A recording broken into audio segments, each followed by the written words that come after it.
Hello friends, I am Apriti. Welcome back to our channel plants space. आज हम आपसे passion flower के बारे में बात करेंगे, जिसको पैसीफ्लोरा, कृष्ण कमल, कौरव पांडव प्लांट, राखी फूल कई नामों से जाना जाता है। ये एक ब्यूटीफुल फ्लावर वाइन है। आप इसको अपने गार्डन में ज़रूर ऐड कीजिए। इनके जो फूल होते हैं उसमें डिफरेंट कलर्स आते हैं, तो जो भी आपको अच्छा लगे आप ग्रो कर सकते हैं, जो भी इजीली अवेलेबल हो। तो इस तरह से इस पर कलियां आती हैं हर लीफ नोड पर, यानी जहाँ से पत्तियां निकल रही होते हैं वहीं पर इसमें कलियां बनती हैं और बहुत ज़्यादा फ्लावरिंग ये वाइन करती है। तो आपको ऐसा फूल अगर चाहिए, प्लांट या वाइन जो कि बहुत ज़्यादा फूल दे, तो ये बेस्ट है। आपको ज़रूर ग्रो करनी चाहिए। इजीली प्रोपगेट हो जाती है, कटिंग से भी ग्रो कर सकते हैं आप। तो नर्सरी में भी इसके पौधे मिल जाते हैं, या किसी के यहाँ पर लगी हुई हो तो आप वहाँ से कटिंग लेकर आ सकते हैं। तो हम वहाँ से एक छोटा सा पौधा लेकर आए हैं, और पॉटिंग मिक्स के लिए वही 60% सैंडी सॉइल यानी रेतीली मिट्टी है, 40% काउडंग यानी गोबर की खाद है। आप बर्मी कंपोस्ट या कंपोस्ट ले सकते हैं, किचन वेस्ट मैन्योर ले सकते हैं। और ये एक 8 इंचेस का पॉट है। तो अभी सीज़न जा रहा था, तो ये हम 3 सितंबर को लेकर आए थे। तो अभी सीज़न जाने वाला है, क्योंकि सर्दियाँ आ जाएंगी, तो इतना पॉट इसके लिए बेस्ट रहेगा। और फिर हम इसको रीपॉट करेंगे लगभग फरवरी में, क्योंकि अभी हमारे पास बड़ा पॉट नहीं था। जब भी आप ये प्लांट ग्रो करें, आप हमेशा इसके लिए कम से कम 12 इंचेस का पॉट ज़रूर लीजिए। तो पॉटिंग मिक्स हम इसमें डाल देते हैं। ड्रेनेज होल ज़रूर चेक कीजिए, और उस पर एक छोटा सा पत्थर रख दीजिए, जिससे ड्रेनेज सिस्टम अच्छा बना रहेगा। तो कम से कम 12 इंचेस का पॉट ज़रूर आप लीजिए। और इसके लिए आप सैंडी सॉइल नहीं है तो जो भी मिट्टी आपके पास है उसमें हल्का सा यानी 20% सैंड यानी रेत ज़रूर मिलाइए। उससे जो पॉटिंग मिक्स है बहुत अच्छा बनता है। तो ये एक छोटा सा प्लांट था, जो शायद नर्सरी में कटिंग से तैयार किया गया होगा। इसे देखकर ऐसा ही लग रहा है। तो हम इसको अब लगाने वाले हैं। और जब आपके पास एक पौधा आ जाता है, फिर तो आप कितने भी प्लांट तैयार कर सकते हैं। ये प्लांट कटिंग से इजीली ग्रो हो जाता है। चाहे आप इसको मार्च में कटिंग से ग्रो कीजिए, और चाहे उधर रेनी सीजन में, यानी कि जुलाई, अगस्त, सितंबर में आप इसको कटिंग से इजीली ग्रो कर सकते हैं। बहुत आसानी से तैयार हो जाता है ये पौधा। तो इसकी जो रूट्स हैं इसमें उलझी हुई हैं, तो इनको आराम से निकालना है, नहीं तो ये कट जाएंगी। तो अगर आप ये काम रेनी सीज़न में करते हैं तो रूट्स अगर डिस्टर्ब हो भी जाती हैं तो कोई फ़र्क नहीं पड़ता है थोड़ा बहुत। लेकिन जैसे आप बिना मौसम के इसको ग्रो करते हैं तो थोड़ा ध्यान से कीजिए। तो अभी इसको 8 इंचेस का ही पॉट दिया है, क्योंकि अभी हमारे पास 12 इंचेस का पॉट नहीं है। फरवरी में हम इसको रिपॉट कर देंगे, और फिर या फिर इसको कटिंग से भी हम तैयार कर सकते हैं, तो 2 पौधे हमारे पास हो जाएंगे। लेकिन हमेशा ध्यान रखिए, जो पैशन फ्लावर होता है इसको जो रूट्स होती हैं वो ज़्यादा फैलती हैं, तो हमेशा बड़ा पॉट का ही चुनाव कीजिए। तो इसको अच्छे से इस तरह से रखना है कि ज़्यादा ऊपर भी ना हो पॉट से और ज़्यादा अंदर भी ना हो। तो इसका जो लेवल है वो चेक कर लीजिए, और इसको मिट्टी से अच्छे से कवर कर दीजिए। तो आप सैंडी सॉइल रखेंगे तो उससे क्या होगा, इसमें पानी नहीं रुक पाएगा। और कभी बारिश में भी आप खुला में रखे रहने देंगे इसको, तो भी इसमें ओवर वाटरिंग नहीं होगी। प्लांट में ओवर वाटरिंग बिल्कुल नहीं होनी चाहिए, नहीं तो ये मर सकता है। तो अब सर्दियां आने वाली हैं, जैसे कि हमने 3 सितंबर को लिया था, तो अब तो सर्दियां आने वाली हैं, तो ये प्लांट थोड़ा स्लो ग्रोथ करेगा और पत्तियां भी इसकी सारी झड़ जाएंगी। तो अभी हमें थोड़ा ध्यान रखना होगा, तो वो भी हम आपको आगे बताने वाले हैं। तो अभी इसकी मिट्टी को अच्छे से प्रेस कर देंगे। इसका जो फर्टिलाइज़र है वो आप कोई भी ले सकते हैं, जो भी आपके पास ऑर्गेनिक फर्टिलाइज़र हो। और जैसे कि सर्दियों में तो इसमें बहुत ज़्यादा फर्टिलाइज़र नहीं देना होता है, क्योंकि ये ग्रोथ नहीं करता है और इसको साइड में रख देना होता है। लेकिन दूसरे मौसम में आप इसमें फर्टिलाइज़र दीजिए, क्योंकि देख सकते हैं आपकी कितनी ज़्यादा फ्लावरिंग देने वाला प्लांट है, तो फर्टिलाइज़र की तो ज़रूरत पड़ेगी ही।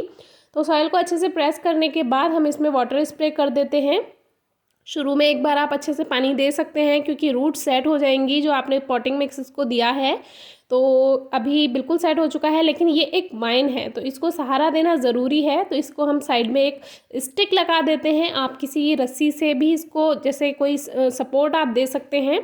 तो अभी हम इस तरह से एक टहनी है उसको लगा दिया है, और एक टी बना देंगे टहनी से, क्योंकि ये 2 शाखाएं इसमें निकली हुई हैं और वो इधर उधर गिरती रहेंगी तो उनकी पत्तियां जो हैं वो बेकार हो जाती हैं। तो इस बात का ध्यान रखिए, पत्तियां नीचे नहीं गिरनी चाहिए, फिर वो गिरती रहेंगी और फिर वो टूटती रहेंगी, तो वो बहुत अच्छे से ग्रोथ नहीं कर पाएंगी और ये इफ़ेक्ट प्लांट पर पड़ेगा। तो ये प्लांट जो है बहुत जल्दी ग्रोथ करता है, और आप इनसे कितने भी प्लांट तैयार कर सकते हैं कटिंग से।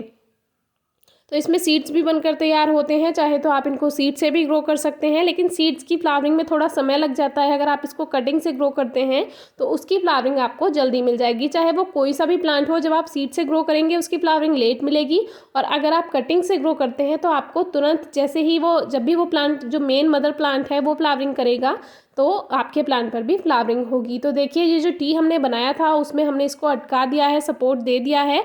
अब हमारी जो वाइन है वो बिल्कुल सेफ है, और वाटरिंग भी अच्छे से कर दी है। तो अब जब भी आप रिपॉट करें, ट्रांसप्लांट करें, 2 दिन के लिए धूप में ना रखें पौधे को। 2 दिन बाद आप उसको धूप में रख सकते हैं। पहले सेमी शेड में रखिए और फिर सही से धूप में रख सकते हैं। तो देखिए ये 15 दिन बाद का रिजल्ट है, क्योंकि सितंबर तक ये प्लांट बहुत अच्छी ग्रोथ करता है। 15 दिन में ही आप देख सकते हैं पौधे की रंगत कितनी अच्छी हो चुकी है। इसमें न्यू लीव्स आ गई हैं, न्यू ग्रोथ हो चुकी है। और इसमें जो दूसरे कलर्स आते हैं उनकी पत्तियों में थोड़ा सा डिफरेंस होता है, तो आप इनकी पहचान पत्तियों से कर सकते हैं। तो जो न्यू ग्रोथ है वो भी काफ़ी अच्छी है। इसमें टेंटिकल्स होते हैं जो कि पकड़कर, जैसे दूसरे प्लांट को आप पास में लगा देते हैं इसको, तो वो सपोर्ट के लिए पकड़ के चलते रहते हैं। तो इसकी जो लीव्स है देखिए कितनी ग्रीन है, फ्रेश है। अगर हम इसको सपोर्ट नहीं देते तो ये इधर उधर गिरती रहती। तो अब इसकी केयर के बारे में बता देते हैं कि एक तो आपको इसको कम से कम 12 इंचेस का पॉट ज़रूर देना है, 12 इंच के गमले में ज़रूर लगाइए। और देखिए अब ये अब की वीडियो है, आज की वीडियो है, जो कि आप देख सकते हैं इसकी पत्तियां ब्राउन होने लगी हैं। अब धीरे धीरे ये झड़ जाएंगी, क्योंकि सर्दियां आ रही हैं, सर्दियों में सारी पत्तियां झड़ जाएंगी। तो आपको इसमें वाटरिंग बहुत कम करनी है, बहुत ही हल्की नमी बनाकर रखनी है। पानी का सबसे ज़्यादा ध्यान रखिएगा, नहीं तो ये प्लांट मर सकता है। दूसरा, सनलाइट सर्दियों में देने की तो इतनी ज़रूरत नहीं होती है। अगर सुबह की धूप अगर इसको मिल जाए तो भी ग्रोथ अच्छे से करेगा। वैसे आप मिनिमम 3 to 4 आवर्स की, यानी 3 से 4 घंटे की धूप ज़रूर दीजिए, कम से कम। ज़्यादा से ज़्यादा फुल सनलाइट में आप रख सकते हैं दूसरे मौसम में। सर्दियों में बहुत हल्की धूप की ज़रूरत होती है, तो ऐसा कोई ज़रूरी नहीं है धूप का। आप 1 घंटे की धूप भी दे सकते हैं सर्दियों में। दूसरे मौसम में 3 से 4 घंटे की धूप। हल्की नमी बनाकर रखिए। सर्दियों में बहुत पानी का ध्यान रखिए, कम पानी देना है। दूसरे मौसम में आप इसमें हल्की नमी बनाकर रखिएगा। और फर्टिलाइज़र दूसरे मौसम में आप इसमें फर्टिलाइज़र गोबर की खाद दे सकते हैं, लिक्विड फॉर्म में दे सकते हैं, कोई भी फर्टिलाइज़र। लेकिन सर्दियों में कोई फर्टिलाइज़र देने की ज़रूरत नहीं है, क्योंकि ये प्लांट ग्रोथ ही नहीं करेगा।